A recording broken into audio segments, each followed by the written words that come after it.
This spring right now, this spring semester, we have over 1,600 high school students taking dual enrollment right now, this semester as we speak.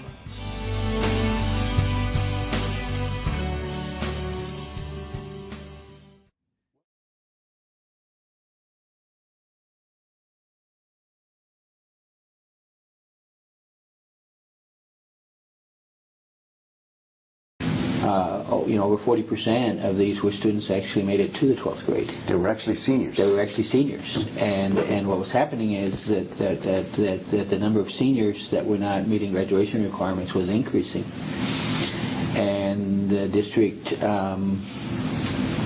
not have an effective way of handling that.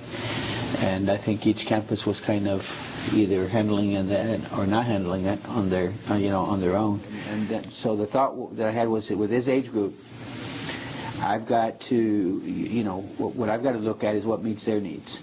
So I started thinking I've got to either tie this to somehow partner with employers and or something, or, which is where I really started headed, is partner with one or more area colleges with the idea of, let's get, the student only needs one text test. Why can't they start college classes, right now? And we'll work with them part of the day on the tax they need, and then they can be moving on with college the other part of the day or whatever. And so, but they wouldn't be paying college tuition; it would be covered by the school. So in essence, the model that started evolving in thinking through and discussing this is basically dual enrollment.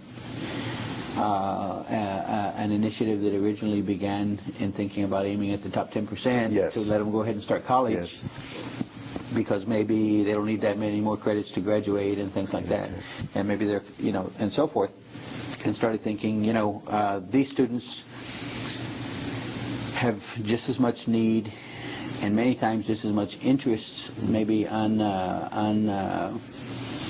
untapped, but just yes, as much interest in having a good future, yes, as the others. The message to them was, you didn't finish high school, start college today. Wow. And how many did you enroll that year? We enrolled 223. Wow. So we enrolled almost all of them. Wow. And how many completed that first year?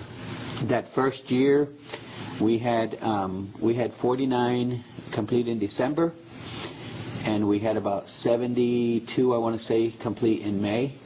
So right off the bat, in the first, in the first 9 months, we had about 120. That you recovered totally. That left the district. That left the schools. This spring semester, we have over 1,600 high school students taking dual enrollment right now, this semester as we speak. Wow.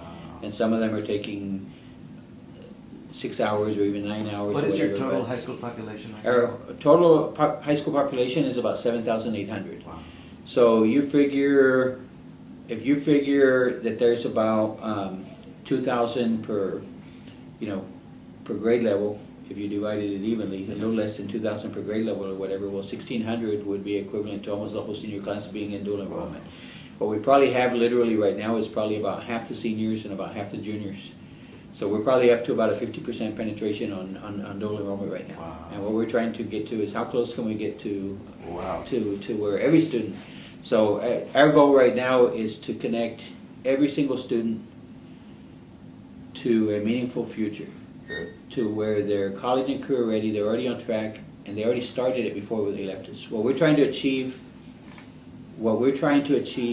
and we're doing a lot of things. We've got transition counselors that are housed at the local colleges that we're paying for to help transition our students in, make sure their first semester goes well, and all of these kind of things. What we're trying to do is make the transition from high school to college the same as the one from elementary to middle school or middle school to high school. Number one, we want it to be automatic. We want it to be the standard expectation for all of our students. We don't want it to be, that's a standard expectation. That's a goal in mind. Every one of our students is going to college, we speak.